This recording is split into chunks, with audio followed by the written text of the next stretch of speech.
پہلا واقعہ ہے سیدنا ابراہیم علی نبینا علیہ الصلوۃ والسلام کا، آیت 258 میں،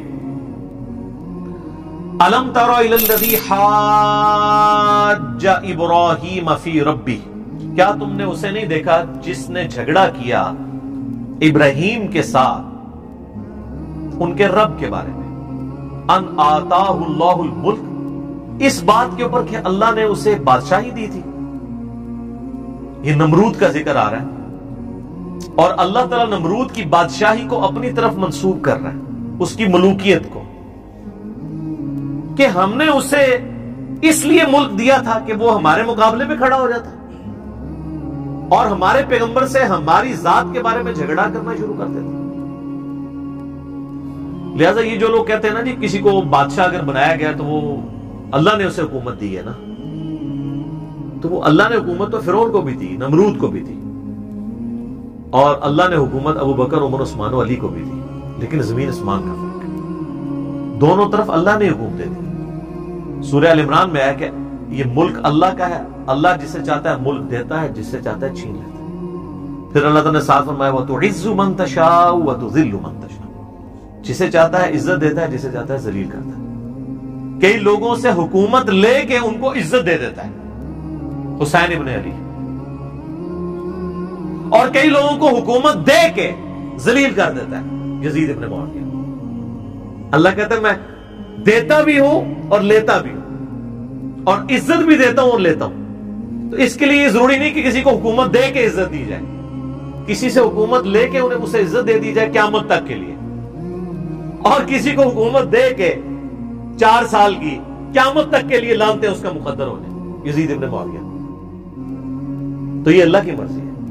تو اللہ تو ماتا ابراہیم سے جھگڑا کیا نمرود نے اس بات کے اوپر کہ اللہ تعالیٰ نے اسے ملک دیا تھا، بجائے کہ وہ ابراہیم کی بات مانتا۔ اذ قال ابراہیم ربی الذی یحیی ویمیت، جب ابراہیم نے اسے اللہ کی طرف بلاتے ہوئے کہا کہ میرا رب وہ ہے جو زندہ کرتا اور مارتا ہے، ایمان لا اس رب کے اوپر۔ قال انا احیی وامیت، اس نے کہا یہ زندہ کرنا اور مارنا یہ تو میں بھی کر لوں گا، لیکن اگے کہانی کرائی، جس طرح مولوی بھی کہانی کرا دے رہے۔ آپ انہیں کہنا کہ یہ بات کا حوالہ کہیں تو اور سے اور بات کر دیتے ہیں، وہ بات ہی کچھ اور ہو رہی ہوتی ہے، اس کا جواب کچھ اور دے دیتے ہیں۔ تو اس نے بھی یہی کہانی کرائی، اس کی ڈیٹیل قرآن نے سکپ کر دی ہے، لیکن وہ ہمیں روایتوں کے اندر ملتا ہے کہ اس نے 2 قیدی منگوائے، ایک قیدی وہ تھا جس کے لیے سزائے موت کا حکم تھا، اور دوسرا قیدی وہ تھا جس کا جرم ثابت نہیں تھا۔ اس نے کیا کیا کہ جس کو سزائے موت تھا اس کو چھوڑ دیا، اور دوسرے قیدی کو سزائے موت دے دی۔ اس نے کہا دیکھو میں بھی زندگی دیتا ہوں اور موت دیتا ہوں، حالانکہ یہ کہانی کرائی تھی اس نے۔ اس زندگی موت دینے سے مراد یہ تو نہیں تھا، لیکن اب 2 طریقے ہیں، ایک تو ہے کہ اب ایک جاہل آدمی سے آپ کا واسطہ پڑ گیا تو اب آپ اس کو ہینڈل کس طرح کریں گے۔ حضرت ابراہیم علیہ السلام نے کہا کہ چھوڑو اس ٹاپک کو، اس سے پیچھے ہٹ کے آپ نے اگلی دلیل رکھی، کیونکہ اب اس کو یہ بات منوانا مشکل تھا، کیونکہ وہ اب اپنے اس جاہلیت کے اوپر اترا ہوا تھا۔ تو جب کوئی شخص جاہلیت کے اوپر اترا ہو پھر اس کے سامنے دلیل بھی ایسی رکھی جاتی ہے، اس کو کہتے ہیں پھکی والی دلیل۔ اللہ تعالیٰ نے پھر وہ ابراہیم علیہ السلام کو کیا دلیل سکھائی؟ قال ابراہیم فإن اللہ یأتی بالشمس من المشرق، ابراہیم نے کہا کہ پر دیکھو کہ بے شک میرا اللہ تو وہ ہے جو نکالتا ہے سورج کو مشرق سے، فأتی بها من المغرب، تو اگر رب ہے نا تو مغرب سے نکال کے بتا۔ اب یہ لٹریچر کی زبان میں بات ہو رہی ہے، سائنٹیفک لینگویج میں نہیں بات ہو رہی، یعنی ود ریسپیکٹ ٹو زمین، جو ہم زمین پہ ایک بندہ آبزرو کرتا ہے۔ میرے پچھلے دنوں ویڈیو بھی ریکارڈ ہو چکی ہے زمین ساکن ہے کے حوالے سے، اس میں نے بتایا تھا کہ یہ جو علماء کہتے ہیں زمین ساکن اور قرآن سے ثابت کرتے ہیں، غلط رزلٹ نکالتے ہیں۔ اور اسی جگہ میں نے جو غیر مسلموں نے مسلمانوں پہ قرآن کے اوپر اعتراضات کیے ہیں کہ یہ سورج تو کبھی غروب ہی نہیں ہوتا، تو اس میں نے پھر دلیل دی تھی کہ بھئی آج بھی امریکن اخباروں کے اوپر بھی سن سیٹ اور سن رائز لکھا ہو جاتا، تو پھر امریکہ کو بھی ابھی تک پتا کہ سورج نکلتا اور غروب نہیں ہوتا، تو وہ کہیں گے نہیں وہ تو ہم لٹریچر کی زبان میں بات کر رہے ہیں جو ہم آبزرو کر رہے ہوتے ہیں۔ تو یہاں پہ بھی آبزرویشن ہے۔ تو اللہ فرماتا ہے فَبُهِتَ الَّذِي كَفَرَ، ہکا بکا رہ گیا وہ کافر اس کے جواب میں۔ کہاں سے نکال سکتا تھا وہ؟ کیونکہ اللہ کے فزیکل لاز اتنے محکم ہیں کہ ان کو اللہ کے سوا کوئی چینج نہیں کر سکتا۔ اس دلیل کے اوپر وہ اب اسی طرح کے دلائل ہم سامنے ان کے رکھتے ہیں نا، آج کل کے بابوں کے سامنے بھی رکھتے ہیں.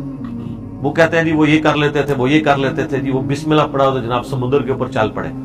ہم بھی یہ کہتے ہیں تو بسم اللہ پڑھ کے سمندر چھوڑ دے، ایک نالا عبور کر کے بتا.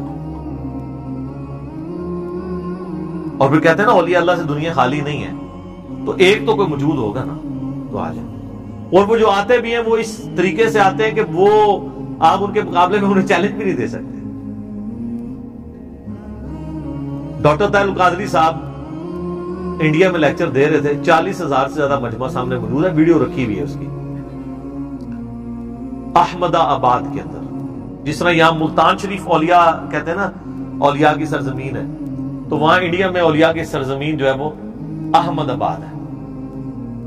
اور وہ قصہ موسیٰ اور خضر بیان کر رہے ہیں اس کو، اور پتہ نہیں اس کو کیا رنگ دیتے دیتے دیتے نا اینڈ پہ پہنچے ہیں وہ. اور وہ کہتے ہیں یعنی یہ جو قرآن میں واقعہ ہے اس کے اوپر میں نے پوری اس کی انجینئرنگ کی ہے، اس واقعے سے جو غلط رزلٹ نکالتے تھے اس کی، وہ آپ دیکھ سکتے ہیں. اور اس سے کرتے کرتے وہ اپنے بابوں کے وہ کرامات ثابت کرتے ہوئے نا اینڈ پہ سپیکر پکڑتے ہیں اور کہتے ہیں جناب کوئی ہے جو قرآن کو نہ مانے ابھی کھڑا ہو جائے، جو وہ کہے گا میں اس کو ادھر ہی کر کے دکھا دیتا ہوں. لیکن جملہ کیا بولا کہ جو قرآن کو نہ مانے. تو کون ہے جو سامنے کھڑا ہو جائے کہ میں قرآن کو نہیں مانتا؟ بھئی تو چھڑا لان کرنا کہ جو بابوں کی کہانیوں کو نہیں مانتا کھڑا ہو جائے، میں ابھی کہانی کر کے بتا دیتا ہوں اسے. واقعہ قرآن سے حضرت خضر اور موسیٰ کا بیان کیا اور کہا کہ کون ہے جو نہیں مانتا قرآن کو. قرآن کا لفظ بولا یعنی قرآن کے اس واقعے کو. کون ہے جو نہیں مانتا؟ سارے مانتے ہیں. ابھی کھڑا ہو جائے، جو کہے گا میں اس کو دکھا دیتا ہوں. 40,000 کے مجمع میں ایک بندہ بھی کھڑا نہیں ہوا کہ بھی ہاں جی آپ بھی ذرا کر کے بتا دیں. تخت بلقیس کو چھوڑ دیں، امام کعبہ کو غائب کر کے بتا دیں جو نجدی امام ہے وہاں پہ، اور اپنا امام وہاں کھڑا کر دیں. کسی نے نہیں کہا. یہ تو یہی کہتے ہیں نا نجدی امام ہے. تو کس نے کھڑا ہونا تھا؟ کھڑا ہو جاتا تو شہید ہو جاتا وہاں پہ. ویسے کی تھی سیاحت کو نکلوتا. تو اس طرح کے وہ دلائل کو پکڑ کے نا تو اس طرح کرتے ہیں. اب یہاں پہ حضرت ابراہیم علیہ السلام بھی دیکھیں سب چیزوں کو اللہ کی طرف منسوب کر رہے ہیں. اپنی طرف انہوں نے کہیں نہیں دعویٰ کیا کہ میں زندہ کرتا ہوں مارتا ہوں، یا میں مشرق سے سورج نکال کے بتاؤں گا. حضرت عیسیٰ کا بھی ذکر آیا تو ساتھ بِإِذْنِ اللَّهِ آیا.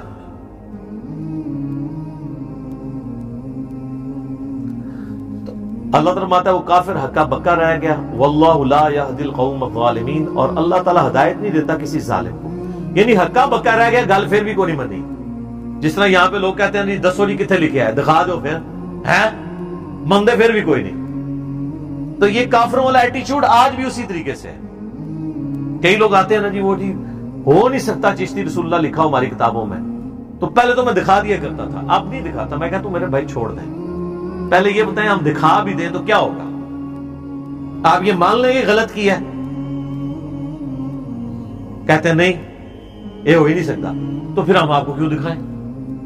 ہم نے دکھانا تو اس لیے تھا کہ آپ مان کے بابوں سے توبہ کر لیتے. اگر آپ نے اس کے بعد بھی کرنا ہے، نمرود والا ایٹیچیوڈ رکھنا ہے کہ ہکا بکا رہ جانا ہے. یہاں کسی کو والا بتا دینا، وہ مولوی کے پاس جانا کہتا ہے اے کنے دسے تانوں، وہ جواب دے تو کنے دسے تانوں. تو جو اس طرح ہکے بکے رہ جاتے ہیں نا اور پھر عمل نہیں کرتے، اللہ تعالیٰ ان کو پیغمبروں کے ذریعے بھی ہدایت نہیں ملتی، تو میرے آپ کے ذریعے تو ہدایت ان کو ملنی نہیں. لہٰذا ان کے بارے میں ٹینشن نہیں لینی، آپ کا کام صرف بتانا تھا. حضرت ابراہیم نے بھی دیکھیں بتایا، اس کے بعد معاملہ اللہ میں چھوڑا.